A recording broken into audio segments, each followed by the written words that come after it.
Mr. Horvath, any follow-up based on your questions? Course indulgence. Okay.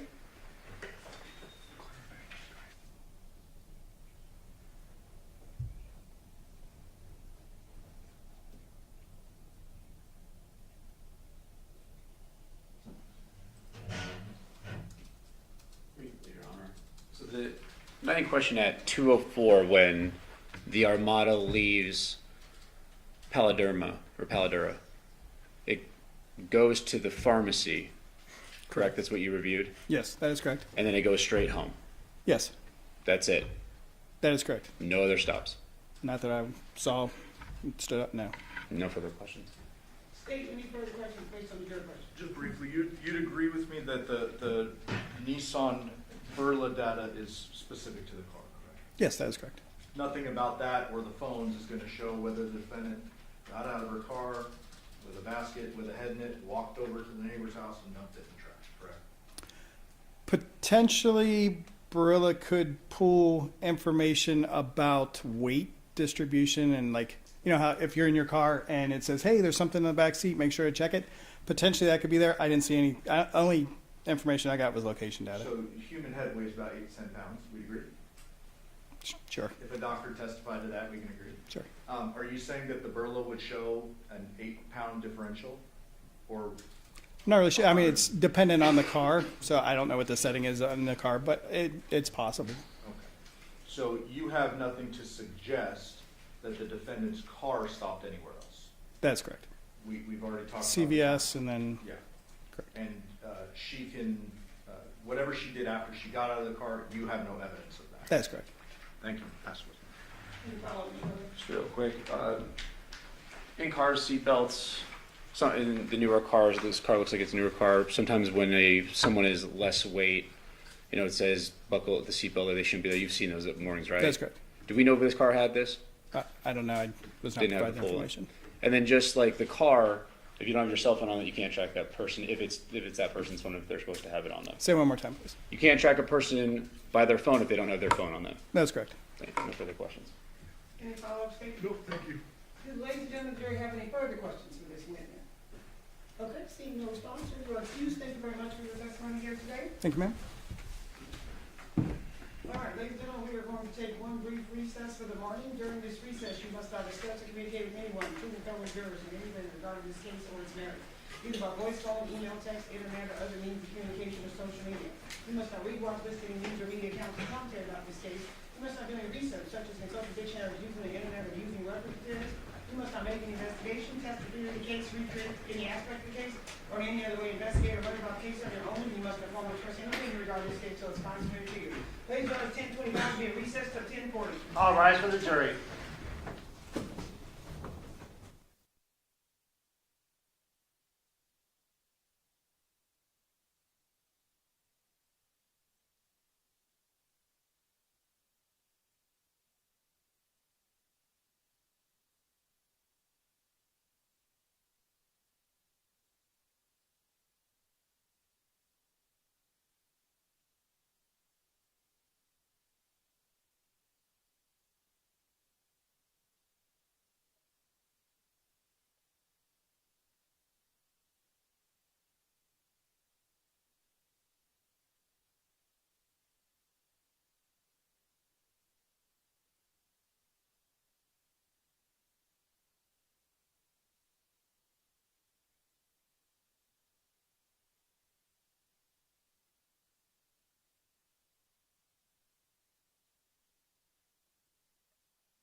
Please be seated. Your Honor, the jury's all present and accounted for. We are back on the record at C, 377239, State Child versus Devyn Michaels. May the record reflect that Ms. Michaels is present as our attorney, deputy district attorney on behalf of the state, and both parties stipulated to the terms of our jury. Yes, Your Honor.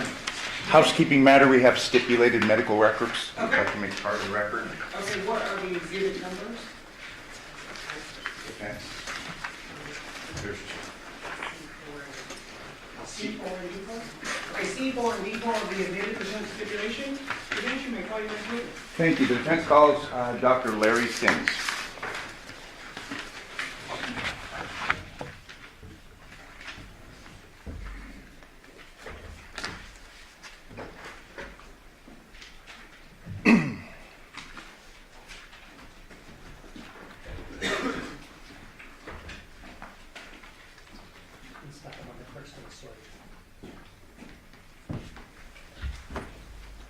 Do you solemnly swear or affirm the testimony you're about to give in this action to be the truth, the whole truth, and nothing but the truth, so help you God? Yes, I do. Thank you. Please be seated. Please state and spell your name with the record, please. My first name is Lary, spelled L-A-R-Y. My last name is Sims, spelled S-I-M-M-S. Whenever you're ready, Mr. Director. Thank you. Dr. Sims, if you could tell us a bit about yourself, beginning with your education. Well, I graduated from high school in 1970. I graduated from college in 1974. I went to medical school at Oklahoma State University. I graduated from there in 1978. I did a rotating internship as a physician in Dallas from 78 to 79. And I was a general practitioner for 10 years, 3 years in rural America and 7 years in Detroit. I had about 55,000 patient contacts, delivered about 100 babies. Then I went back into training at Michigan State University in pathology for 4 years. Then I did a 1-year forensic fellowship at Cook County Medical Examiner's Office in Chicago. Stayed on there for some years, and then I came out here and was at the Clark County Coroner's Office for 19 and a half years. I maintain a licensed medical license in Nevada, and I'm board certified in anatomic pathology, clinical pathology, and forensic pathology. Doctor, so you were a coroner here in Clark County? Yes, 19 and a half years. yes.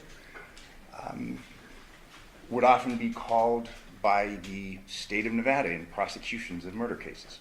Oh yeah, I probably testified over 500 times during that period of time. You were contacted and were ultimately retained by the defense in this case, the state of Nevada versus Devyn Michaels, correct? Correct, yeah, I was contacted by the Special Public Defender's Office, it's been over a year ago. Okay, and just for the record's clean, I mean, I'm not part of the Special Defender's Office, nor is Mr. Horvath, but that was who was initially on this case. That's who Okay. initially contacted me. After being contacted, were you provided with certain materials, specifically an autopsy report and other things of evidentiary concern, photos and the like? Yes. To your knowledge, was it the entire file? Well, what I was provided, which is all the forensic important stuff, yes. Have you had an opportunity to review the autopsy report prepared by Dr. Stephanie Yagi? Yes. And that autopsy report is dated August 8th of 2023. Correct. Did you review the pathologic findings in the autopsy report? Yes. And what are they? Well, okay, have you got a copy of the autopsy report? I can go. Absolutely. May I approach with the copy? State any objection? Not at all.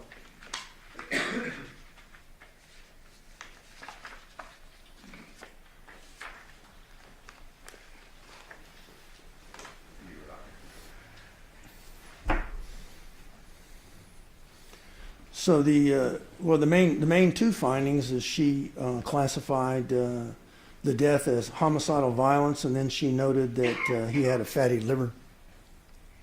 And those were the two findings? Correct. Now, are there certain standards of practice that are employed by pathologists, specifically coroners? Yes. And what are those, and if you could please describe those to the jury? Well, there's a number of practice standards, but there's a specific published practice standard in relation to using homicidal violence without any specific cause. It was published in 2010, and it has 5 separate criteria that all 5 have to be present before you use a non-specific cause of death, such as homicide by unspecified means or homicidal violence. And doctor, what are those 5 criteria, and if we could just have you break them down, please? Well,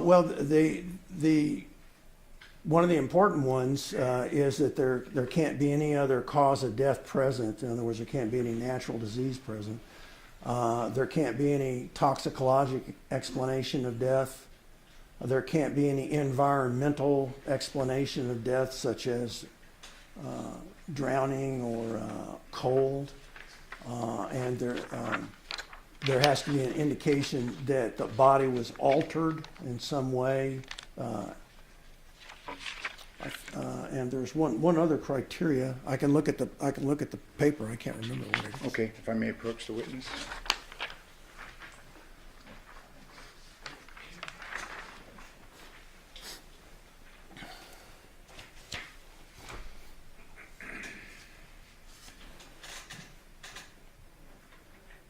And then a specific cause of death can't be brought out of the whole entire data set, which means all the findings that are available. So.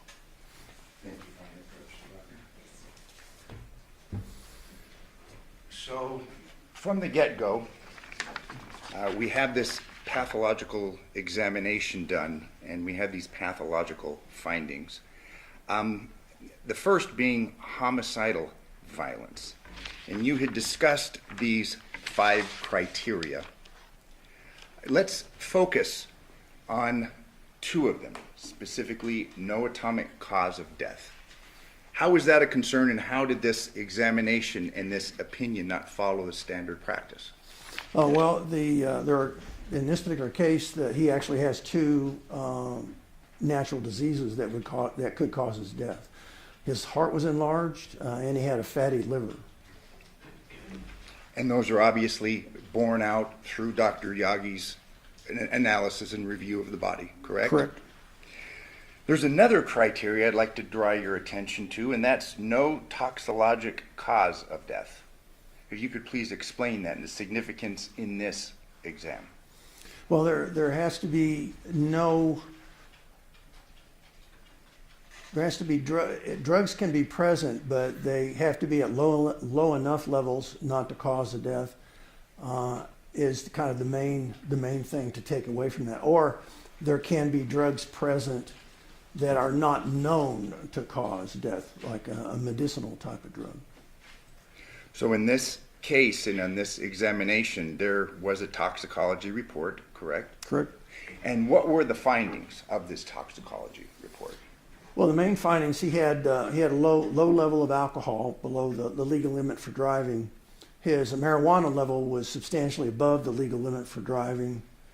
And he had quite a bit of alcohol in his stomach, but not really very much in his blood, which indicates just that he had drank a significant amount of alcohol just prior to his death before he died. Let's break that down just a little bit, and let's start with the alcohol, where you just left off, doctor. Are there different places where these draws are taken in order to arrive at the alcohol content of the body?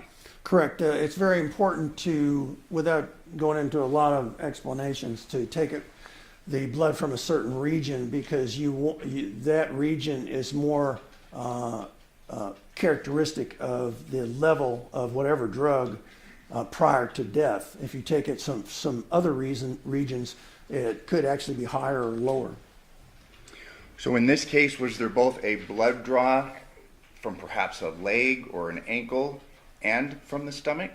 Yes, they did both of those things. If you could please explain those processes and the findings to the jury. Well, the blood was taken appropriately, and so I have good confidence in the alcohol level of the blood and Have you got a toxicology report, just so Yes, I make sure I don't say anything wrong? I believe, oh, absolutely, and Doctor, I believe it's attached Part to of this? the back of the report.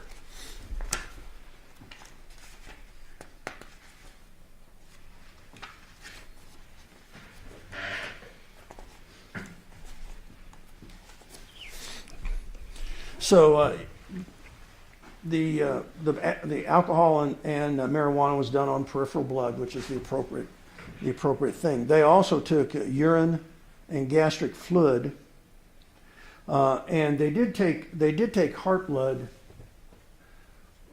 and they did measure the GHB level in the heart blood rather than the peripheral blood, which is not a good thing to do. It should have been done on the peripheral blood. Those are the main things.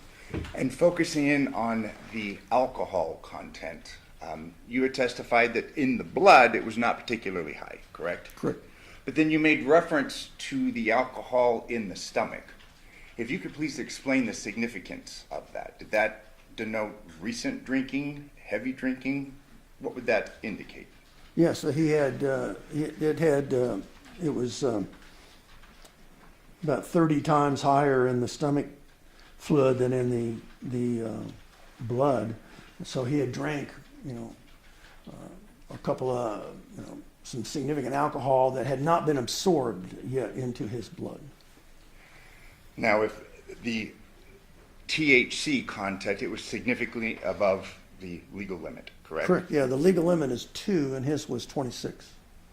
So over 10 times the legal limit. Correct. THC.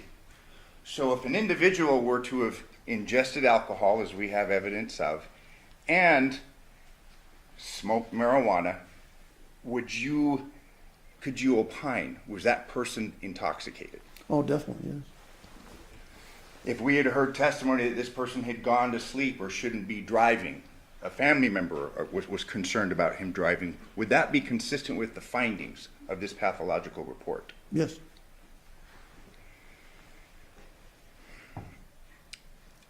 In reference to the GHB and the drawing from the heart, you had said that was of concern. If you could please explain why. Well, because heart blood is notorious for being inaccurate as far as a true level of the antemortem prior to death level. I'm not saying it's completely inaccurate, but it would be better to do that on the peripheral blood, which is what the other toxicology was done on, than the heart blood. But even given that, the DHB level wasn't into any significant toxic range. Turning your attention back to the findings concerning cause of death, manner of death, and specifically the standards of practice, these 5 criteria. Is it fair to say that homicidal violence is an incorrect designation? Yes. What should it have been? The practice standards are clear about this. If those 5 criteria aren't met, then you classify the death as undetermined. As now we've covered cause of death, manner of death, it states homicide. Is that incorrect? Correct. Yes, it's not correct, no. What should it have been? It should also be undetermined. So based upon the science, the examination of the body, fair to say that this was an inaccurate pathological conclusion, homicidal violence. Yes. Finally, I'd like to address there's an issue concerning obviously a missing head. Fair to say that complicates matters. Definitely. And how so? Well, if you have incomplete remains, it's very risky to make conclusions about something that you haven't examined. You don't really know. Worst case scenario is the head turns up and there's no cause of death with that either. So in this particular situation, that would preclude you from scientifically, objectively assigning a cause or manner of death. Now, obviously, one of the criteria concerns death under suspicious circumstances. Correct. And I don't know if you have had an opportunity to review the file because we haven't discussed it all that much, but obviously we have some fairly suspicious circumstances surrounding this death, correct? And is it fair to say that Dr. Yagi perhaps relied upon that outside the practice standards, but relied upon that in finding a cause of death and a manner of death? Probably so. Okay. I mean, we're humans, we make mistakes, fair to say. Oh, definitely, sure. In a strictly scientific sense, okay, doctor, and based upon the data, the empirical data, is it possible that this gentleman died of natural causes? It's definitely possible. That's why you would classify it as undetermined. Before you come to a conclusion, especially one of homicide, which is going to have significant effects, you want to base it on provability. You want to be able to prove it. And in this particular situation, he actually had, in the body that was examined, he actually had causes of death that could cause his death. And the fact that the head is gone precludes you from making a scientific determination. And again, we've discussed somewhat in this jury's heard for a week and a half, perhaps suspicious circumstances, but from merely the science, he could have died. Correct. Natural death. Correct. As a forensic pathologist, that's the role that we're talking about. That's the role I played. You have to base your conclusions on objective evidence, not just suspicion. Finally, in reference to the decapitation, you obviously reviewed the photos, you reviewed the examination of the body. It was clear that this body was decapitated. Correct. Any opinion as, was it post-mortem? Does he indicate that this happened after death? Definitely. It was examined by an anthropologist, or an anthropology team, I guess it was, and they concluded that it was a post-mortem decapitation, which I don't disagree with. Based upon the circumstances, you reviewed the evidence, fair to say it probably happened close in time of death and decapitation. That's an excellent question. There's it might be very, very difficult to say that. There's no doubt that the blood was still liquid, but that would be liquid for a number of hours. So it's more likely that it was, but as far as being able to objectively prove it, you'd have to do a substantial number of kind of uncommon tests to do that. And in reviewing Dr. Yagi's report, in fact, she enlisted an anthropologist to do further analysis on C2 and C3, correct? The findings of that anthropologist was that the head was severed using two instruments, correct? Correct. A handheld knife and a mechanical powered saw. Correct. Do you take issue with those findings? Well, after reviewing all the pictures and looking at them, there was an area in the skin that had, in my experience, the characteristics of a chainsaw. But it was only in an area of the skin, which that would be enough for me to be concerned that was part of what was used. A chainsaw. Correct. So while we have the anthropological findings on the bone, did you view any follow-up evaluation or analysis on the skin that you're referring to? No. In reference to this idea concerning the cause, the undetermined cause of death, and we have a post-mortem decapitation and the time of death, we agreed that it's fairly close in time. You'd made reference to the blood, and there's been several questions last week asked concerning witnesses and this idea of cast-off. Would you anticipate there having been cast-off given the evidence that you reviewed? Oh, especially if there was a motorized weapon used, yeah, you would expect substantial cast-off also on the people or the person that did it.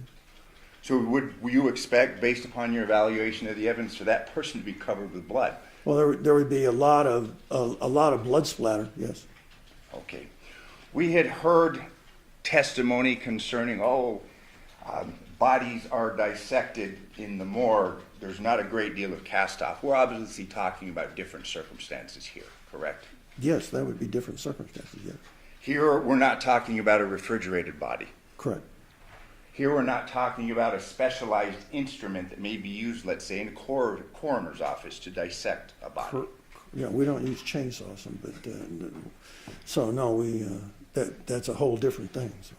Okay. There had been questions asked concerning the arteries, carotid arteries, and you'll agree with me, the anatomy of the neck is fairly complex in reference to a decapitation. Yes, I mean, we have obviously the muscle system, we have the vascular system, we have the spinal cord with all the vertebrae, we've heard are complex and quite strong.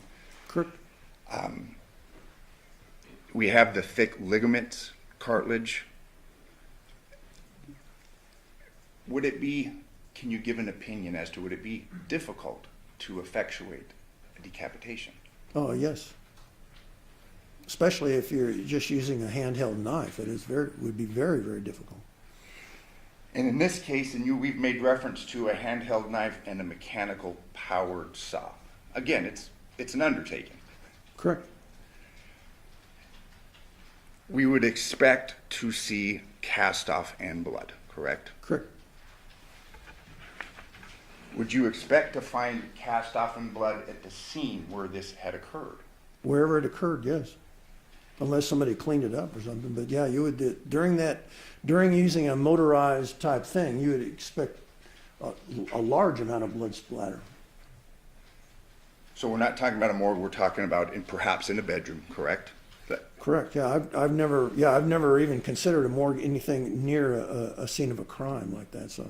So that would be inappropriate to make comparisons to what happens in the morgue as opposed to what happens at perhaps the scene of a crime. Well, I've never done that. I've never heard about that because it's a completely different environment, and so I don't even. There's not even an analogy there. No.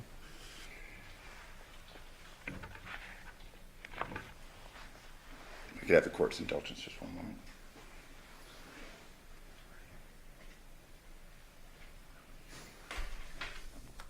Thank you very much for your testimony, doctor. I pass the witness. Yes. How are you, Dr. Simpson? I'm okay. How about yourself? Good. Good to see you, sir. I'm not going to disagree with you too much. I just want to clarify a couple things.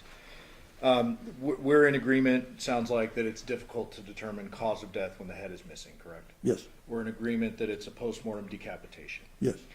We're in agreement you weren't at the scene, nobody here was at the scene, well, maybe except one person, right? That is. Yeah, I definitely was not at the scene. No. Yeah, so you don't know if someone covered it up while they're doing the sawing with the knife or the saw. We can agree there. That's a good point, and I was not at the scene, nor did I. I've never visited the scene, Yeah. And so no, I don't know that. Fair enough. And you mentioned cleanup goes without saying. You can't say whether the person may have gotten blood on them, took a shower, any of that. That's correct. Used chemicals to clean up or anything like that. That's correct. Okay. Are you familiar with the term hesitation marks? Yes. What does that mean? So those are primarily in relation to sharp force injury, and they can occur in somebody trying to kill themselves or when they're going to kill somebody else. And it's a mark where you're considering making a cut and you become afraid, or there's some reason that you don't, and so you leave just a superficial injury. And you mentioned some of the cuts to the back of John's neck. Correct. You're not telling this jury that it was, in fact, a chainsaw used, correct? No, I just talked about one area that was that I picked out, seeing the photographs, that was concerning to me. Sure. But you'd agree there are hesitation marks. Definitely. It looks like somebody who went to do it was like, oh my God, I can't believe I'm doing this kind of thing. Definitely. There were multiple hesitation marks, yes. And with regard to the tools, that was sent out to a forensic anthropologist, and there's tool mark experts, et cetera, right? Correct. Yeah, that is a specialized type of analysis, and I thought they did a pretty good job. Okay, and that was going to be my next question. Are you calling into question Dr. Burns and her associates' work? No, I read it. They took very good photographs. They made the proper, in my opinion, the proper descriptive statements. So if that report would have came back to me, I would have adopted the report. Sure. And it's a report. You didn't prepare a report, I've been told, in this case. No, I didn't. I was never asked to prepare a memorandum or an email or anything about anything. I was just The reason I was originally contacted with this from the special public defenders, they were puzzled about the cause of death. They didn't quite understand it. So We are in agreement that the decapitation is not the cause of death. that is correct. You would agree with me, we've had cases together before back in the day. You would agree with me that a single blow to the head with a large blunt object can kill a man. Yes, they can. And you've probably seen lots of those cases. Blunt force injury is a common mechanism of death, yes. And there is a difference between the terms homicide and murder, correct? Definitely. Homicide is a medical legal definition, and you know it better than me, I think it's death at the hands of another. Correct. It basically talks about a mechanism. Murder is a legal conclusion because there can be justified homicides. Sure. Or unjust. Murder is an unjustified homicide. Right, gotcha. My point is you're talking about whether or not it's a homicide. You're taking issue with Dr. Yagi's terminology. Based on the published practice standards, it did not follow that. I wouldn't have came to this conclusion at all. Okay, fair enough. And I'm not arguing with you about that. I'm just trying to say, you're not saying to this jury that John was not murdered. I don't know. Okay. Murder can be proven by other means, not just your narrow medical legal determination. Oh, definitely it can. The jury can come to whatever conclusion they, based on all the data. Yeah, phones, video, even confessions. Correct? Murder and homicide, two different things. Correct. Pass the witness. Thank you, sir. Any follow-up, Mr. Dreskowitz? Yes. Suffice it to say that based upon the evidence available, you could not say this person died of a blow to the head, could you? No. That would be reckless. Yes. There would be no evidentiary basis for that, so I wouldn't say that. Something I'd like to address on my redirect of you is we've heard from other witnesses involved in the investigation of this case that this was the first time that they'd investigated, been involved with a case involving a beheading. Okay. Have you had experience with beheadings? Yes. Multiple? As far as just in the general term of dismemberment, it's probably around 24 out of my whole career since doing forensic cases starting in 1991. So. Thank you. Finally, I've got a follow-up question that I'd like to address, and if you don't have any specialized knowledge concerning this, we completely understand, but there's been some discussion of chloramine, the mixing of bleach and ammonia. It was referred to in the autopsy report concerning smoking, body, things like that. First of all, can you give testimony concerning chloramine? No, I don't. That's a criminalist. A criminalist gives testimony about that. I mean, I've definitely been in cases involved in that, and they've talked to me about it. I mean, I can tell you what they told me, but I have an independent. That's not something that I include in my reports or in my estimations because there's somebody that are better experienced and better knowledgeable than I am. So you have no opinion as to how long this chloramine may exist? Let's say you put bleach and ammonia together, it's on a body. No time frame, how long that'll be, nothing, can't give any testimony concerning that. No, I mean, you can tell that it caused discolorations in the skin from a pathologist point of view, but I don't have any opinion about that, no. Thank you, doctor. I have no further questions. Any follow-up statement? Nope, thank you. Ladies and gentlemen, the jury have any questions for this witness? You can write a question on a full sheet of paper with your name and your jury number. And Counsel Hirsch?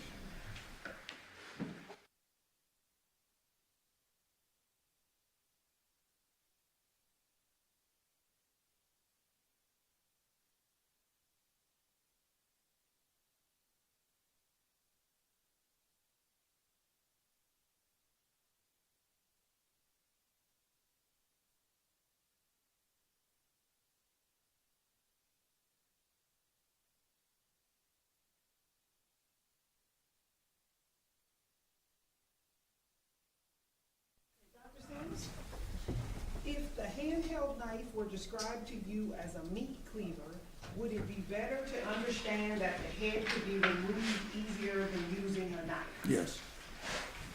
Okay. I'm sorry, Mr. Dreskowitz, any follow-up based on the jury?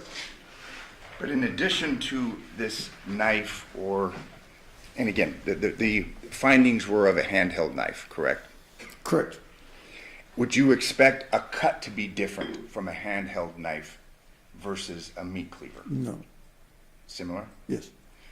However, in addition to a blade, based upon the findings, we're to understand that a mechanically powered saw was used. That is correct. Yeah, whether it was a reciprocating saw or a rotary saw or whatever, they didn't go any further than that. But it was some kind of powered instrument.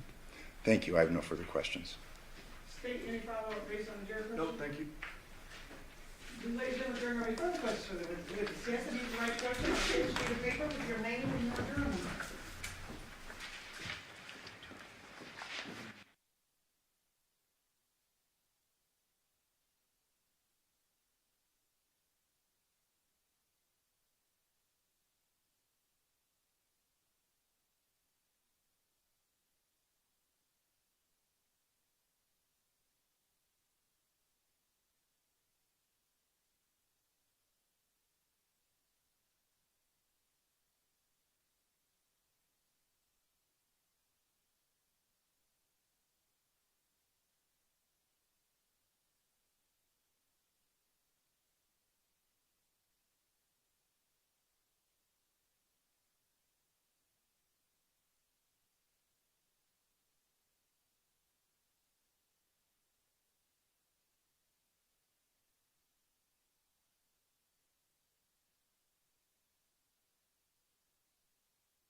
Okay, Dr. Sims, is it a regular practice for the medical examiner to call in a criminologist when chemicals are used?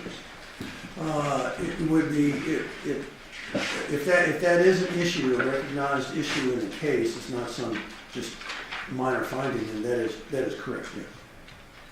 If alcohol is in the stomach and not absorbed in the bloodstream, does it affect the person's ability to function? No. When you talk about natural causes, would you expect to see physical signs of a heart attack or cardiac enzymes? That's a very excellent question. Because there was no microscopic analysis of the heart, there was no microscopic analysis of the liver to actually fully assess the amount of pathology and whether there was something acute or longer, which should have been done in this particular case. In terms of the liver, if fatty liver disease progresses, would you expect to see signs of jaundice or bad enzyme levels? That's also an excellent question. So in his particular case, it had not progressed to cirrhosis as yet, but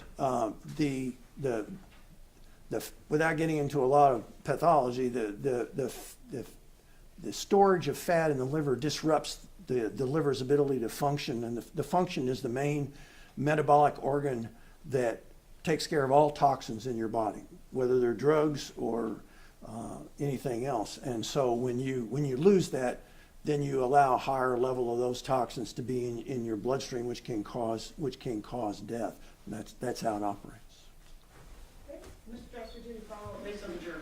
Yes, just briefly in reference to the question, the alcohol, based upon your test in the stomach, based upon your evaluation of this person was clearly intoxicated. Well, the marijuana was really high, and it also worked with whatever little alcohol was present. Both of them are central nervous system depressants. So there's what's called a synergistic effect. So we would expect then alcohol in conjunction with the THC, this person was pretty loaded. It was definitely under the influence of marijuana for sure, yes. Finally, in reference to this cast-off post-mortem, you'd expect under the circumstances of this case for there have been significant cast-off. If there was a motorized, there can be cast-off even with a handheld knife, depending on how the person is using, but it's going to be very small compared to the cast-off from any kind of motorized cutting instrument. Thank you. I have no further questions. Any final statements? No, thank you. Do the ladies and gentlemen of the jury have any further questions for this witness? Okay, seeing no response, sir, you are excused. Thank you very much for your testimony here today. Thank you.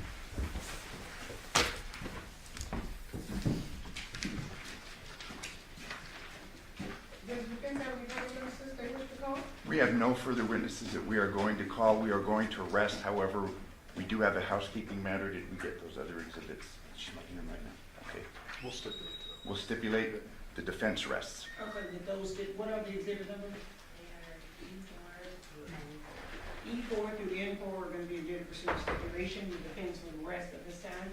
Do you have any rebuttal witnesses? No, thank you, Your Honor. All right, ladies and gentlemen of the jury, we have now reached the conclusion of evidence in this case.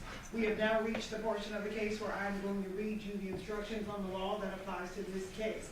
You guys are the fact finders, so it's very important that you understand what I'm reading to you. So we're going to give you your own packets so you can follow along as I read them to you, just in case I read too fast and you guys, we don't want you to miss anything.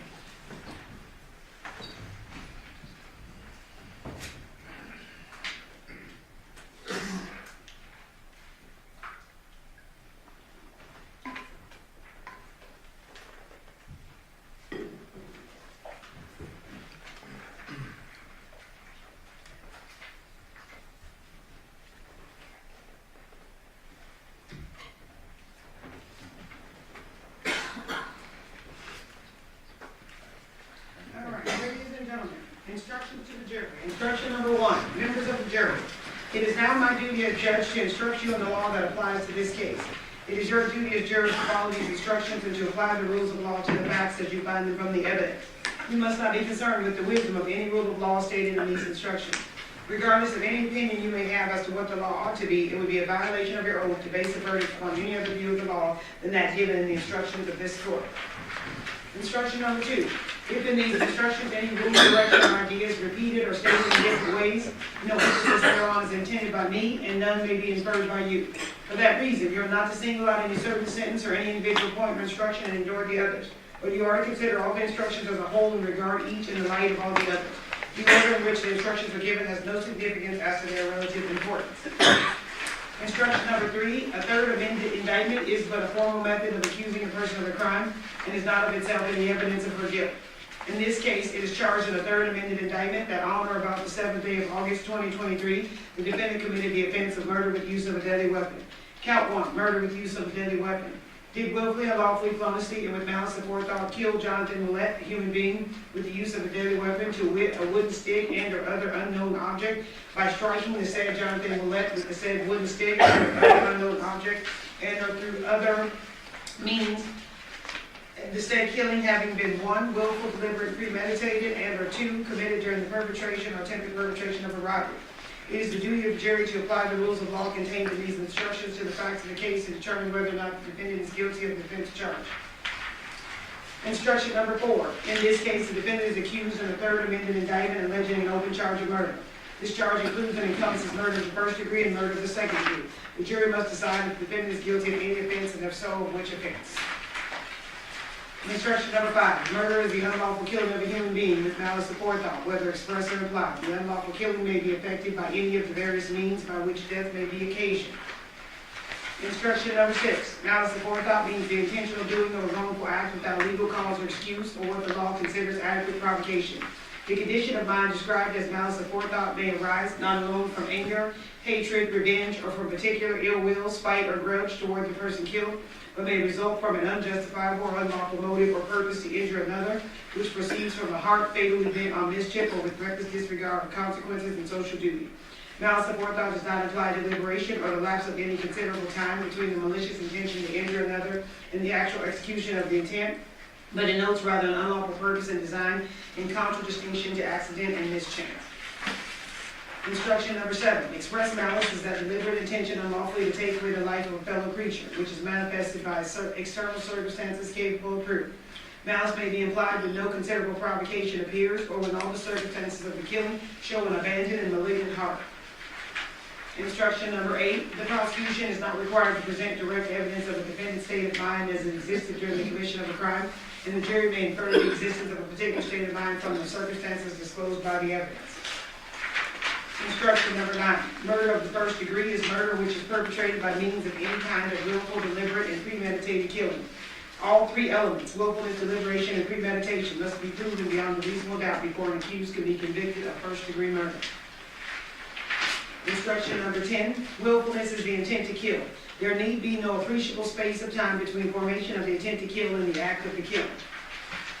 Instruction number 11. Deliberation is the process of determining upon a course of action to kill as a result of thought, including weighing the reasons for and against the action and considering the consequences of those actions.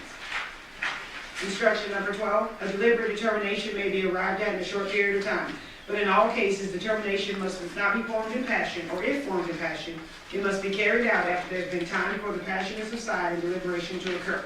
A mere unconsidered and rash impulse is not deliberate, even though it includes an intent to kill. Instruction number 13. Premeditation is a design, a determination to kill distinctly formed in the mind by the time of the killing. Instruction number 14. Premeditation need not be for a day, an hour, or even a minute. It may be as instantaneous as successive thoughts of the mind. For if the jury believes from the evidence that the act constituting the killing has been preceded by and has been the result of premeditation, no matter how rapidly the act follows the premeditation, it is premeditated. Instruction number 15. The law does not undertake to measure in units of time the length of the period during which the thought must be pondered before it can ripen into an intent to kill, which is truly deliberate and premeditated. The time will vary with different individuals and under varying circumstances. Instruction number 16. The true test is not the duration of time, but rather the extent of the deflection. A cold, calculated judgment and decision may be arrived at in a short period of time, but a mere unconsidered and rash impulse, even though it includes an intent to kill, is not deliberation and premeditation, as will fix an unlawful killing as murder of the first degree. Instruction number 17. There are certain kinds of murder which carry with them conclusive evidence of malice aforethought. One of these classes of murder is murder committed in the perpetration or attempted perpetration of a robbery. Therefore, a killing which is committed in the perpetration or attempted perpetration of a robbery is deemed to be murder of the first degree, whether the killing was intentional or unintentional or accidental. This is called the felony murder rule. The intent to perpetrate or attempt to perpetrate a robbery must be proven beyond a reasonable doubt. In order for the felony murder rule to apply under the robbery theory, the intent to take the property must be formed prior to the act constituting the killing.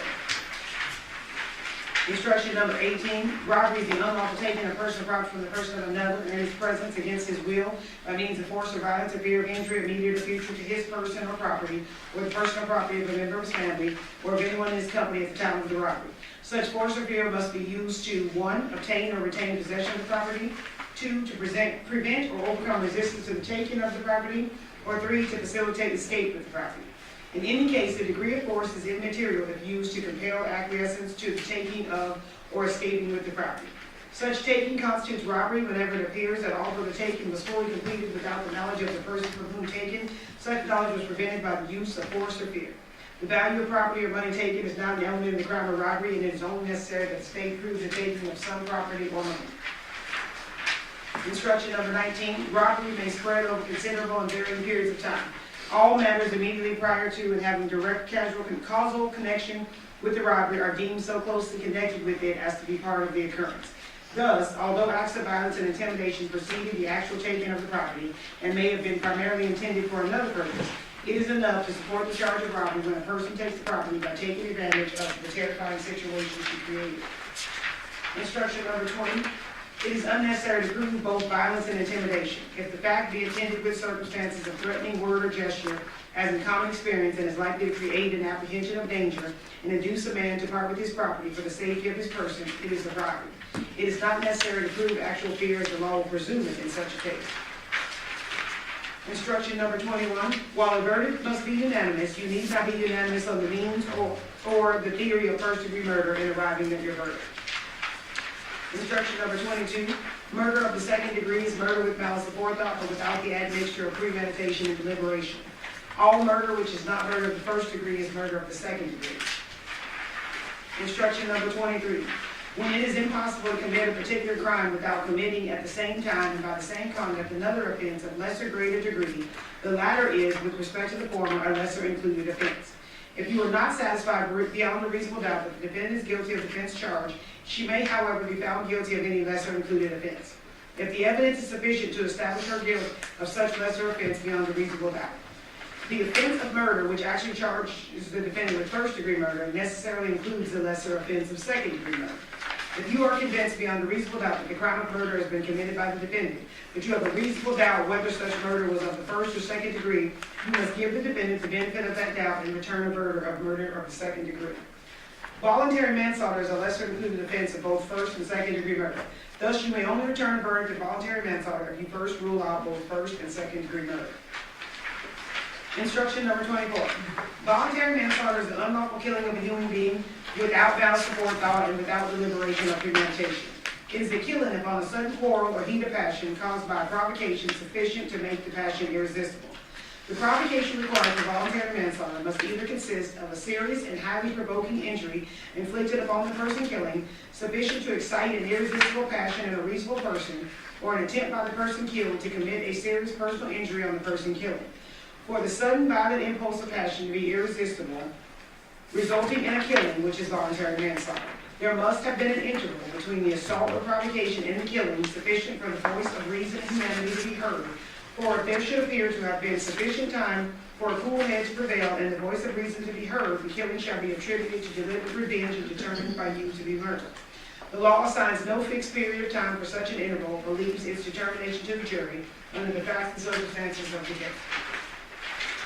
Instruction number 25. The heat of passion which will reduce a homicide to voluntary manslaughter must be such an irresistible passion as naturally would be aroused in the mind of an ordinarily reasonable person in the same circumstances. A defendant is not permitted to set up his own standard of conduct and to justify or excuse himself because his passions were aroused unless the circumstances in which he was placed and the facts that confronted him were such as also would have aroused the irresistible passion of the ordinarily reasonable man in likewise situated. The basic inquiry is whether or not at the time of the killing the reason of the accused was obscured or disturbed by passion to such an extent as would cause the ordinarily reasonable person of average disposition to act rashly or without deliberation or reflection, and from such passion rather than from judgment. Instruction number 26. You are instructed that if you find the defendant guilty of murder or voluntary manslaughter, you must also determine whether or not a deadly weapon was used in the commission of this crime. If you find beyond a reasonable doubt that a deadly weapon was used in the commission of such an offense, then you shall return the appropriate guilty verdict reflecting the use of a deadly weapon. If, however, you find that a deadly weapon was not used in the commission of such an offense, but you find that it was committed, then you shall return the appropriate guilty verdict reflecting that a deadly weapon is not used. Instruction number 27. A deadly weapon is any instrument which, if used in the ordinary manner contemplated by its design and construction, will or is likely to cause substantial bodily harm or death, or any weapon or device, instrument, material, or substance which, under the circumstances in which it is used, attempted to be used, or threatened to be used, is readily capable of causing substantial bodily harm or death. Instruction number 28. The state is not required to have recovered the deadly weapon used in an alleged crime or to produce the deadly weapon in court at trial to establish that a deadly weapon was used in the commission of the crime. Instruction number 29. To constitute the crime charged, there must exist a union or joint operation of an act forbidden by law and an intent to do the act. The intent with which an act is done is shown by the facts and circumstances surrounding the case. Do not confuse intent with motive. Motive is what prompts a person to act. Intent refers only to the state of mind with which the act is done. Motive is not an element of the crime charge, and the state is not required to prove a motive on the part of the defendant in order to convict. However, you may consider evidence of motive or lack of motive as a circumstance in the case. Instruction number 30. The defendant is presumed innocent until the contrary is proved. This presumption places upon the state the burden of proving beyond a reasonable doubt every element of the crime charge and that the defendant is the person who committed the offense. A reasonable doubt is one based on reason. It is not mere possible doubt, but is such a doubt as would govern or control a person in the more weighty affairs of life. If the minds of the jurors, after the entire comparison and consideration of all the evidence, are in such a condition that they can say they feel an abiding conviction of the truth of the charge, there is not a reasonable doubt. Doubt to be reasonable must be actual, not mere possibility or speculation. If you have a reasonable doubt as to the guilt of the defendant, she is entitled to a verdict of not guilty. Instruction number 31. The evidence which you are to consider in this case consists of the testimony of the witnesses, the exhibits, and any facts admitted or agreed to by counsel. There are two types of evidence, direct and circumstantial. Direct evidence is the testimony of a person who claims to have personal knowledge of the commission of the crime which has been charged, such as an eyewitness. Circumstantial evidence is the proof of a chain of facts and circumstances which tend to show whether the defendant is guilty or not guilty. The law makes no distinction between the weight to be given either direct or circumstantial evidence. Therefore, all the evidence in the case, including the circumstantial evidence, should be considered by you in arriving at your verdict. Statements, arguments, and opinions of counsel are not evidence in this case. However, if the attorney stipulates to the existence of a fact, you must accept the stipulation as evidence and regard that fact as proof. You must not speculate to be true any insinuation suggested by a question asked a witness. A question is not evidence and may be considered only as it supplies meaning to the answer. You must disregard any evidence to which an objection was sustained by the court and any evidence ordered stricken by the court. Anything you may have seen or heard outside the courtroom is not evidence and must also be disregarded. Instruction number 32. The credibility or believability of a witness should be determined by his manner upon the stand, his relationship to the parties, his fears, motives, interests, or feelings, his opportunity to have observed the matter to which he testified, the reasonableness of his statements, and the strength or weakness of his recollections. If you believe that a witness has lied about any material fact in the case, you may disregard the entire testimony of that witness or any portion of his testimony which is not proved by other evidence. Instruction number 33. A witness who has special knowledge, skill, experience, training, or education in a particular science, profession, or occupation is an expert witness. An expert witness may give his opinion as to any matter in which he is skilled. You should consider such expert opinion and weigh the reasons, if any, given for it. You are not bound, however, by such an opinion. Give it the weight to which you deem it entitled, whether that be great or slight, and you may reject it if in your judgment the reasons given for it are unsound. Instruction number 34. Although you are to consider only the evidence in the case in reaching a verdict, you must bring to the consideration of the evidence your everyday common sense and judgment as reasonable men and women. Thus, you are not limited solely to what you see and hear as the witnesses testify. You may draw a reasonable inference from the evidence which you feel are justified in the light of common experience. Keep it in mind that such inferences should not be based on speculation or guess. A verdict may never be influenced by sympathy, prejudice, or public opinion. Your decision should be the product of sincere judgment and sound discretion in accordance with these rules of law. Instruction number 35. In arriving at a verdict in this case as to whether or not the defendant is guilty or not guilty, the subject of penalty or punishment is not to be discussed or considered by you and should in no way influence your verdict. Instruction number 36. You are here to determine whether the state has proven beyond a reasonable doubt the guilt of the defendant from the evidence in the case. You are not called upon to return a verdict as to the guilt or innocence of any other person. So if the evidence in the case convinces you beyond a reasonable doubt of the guilt of the defendant, you should so find, even though you may believe one or more persons are also guilty. Instruction number 37. You have seen trial exhibits that have been redacted. Those redactions have occurred either by agreement of the parties or by court order pursuant to Nevada law. You are not to consider the fact that an exhibit has been redacted for any purpose whatsoever. Instruction number 38. It is a constitutional right of a defendant in a criminal trial that she may not be compelled to testify. Thus, the decision as to whether she should testify is left to Ms. Michaels on the advice and counsel of her attorneys. You must not draw any inference of guilt from the fact that she does not testify, nor should this fact be discussed by you or enter into your deliberations in any way. Instruction number 39. When you retire to consider your verdict, you must select one of your member to act as a foreperson who will preside over your deliberation and be your spokesman here in court. During your deliberation, you will have all the exhibits which were admitted into evidence, these written instructions, the forms of verdict which have been prepared for your convenience. Your verdict must be unanimous. As soon as you have agreed upon the verdict, have it signed and dated by your foreperson and return with it to this room. Instruction number 40. During the course of this trial and your deliberations, you are not to, 1, communicate with anyone in any way regarding this case or its merits, either by phone, text, internet, or other means. Read, watch, listen to news or media accounts or commentary about the case. 3, do any research such as consulting dictionaries, using the internet, or using reference materials. 4, making investigation, test the theory of the case, recreating the aspect of the case, or in any other way investigate or learn about the case on your own. Instruction number 41. If during your deliberation you should desire to be further informed on any point of law, or hear again portions of the testimony, you must reduce your request to a writing signed by the foreperson. The officer will then return you to court where that information sought will be given to you in the presence of and after notice to the district attorney and the defendant and her counsel. Playbacks of testimony are time-consuming and are not encouraged unless you deem it a necessity. Should you require a playback, you must carefully describe the testimony to be played back so that the court reporter can arrange her notes. Remember, the court is not at liberty to supplement the evidence. Now you will listen to the arguments of counsel who will endeavor to aid you to reach a proper verdict by refreshing in your minds the evidence and by showing the application thereof to the law. But whatever counsel may say, you will bear in mind that it is your duty to be governed in your deliberation by the evidence as you understand it, remember it to be, and by the law given to you in these instructions, with the sole fixed and steadfast purpose of doing equal and exact justice between the defendant and the state of Nevada. All right, ladies and gentlemen, we do not want to break up the closing arguments for you, so we're going to take our lunch recess now, and then when you guys come back, we will have the closing arguments by the parties when you return from the lunch recess.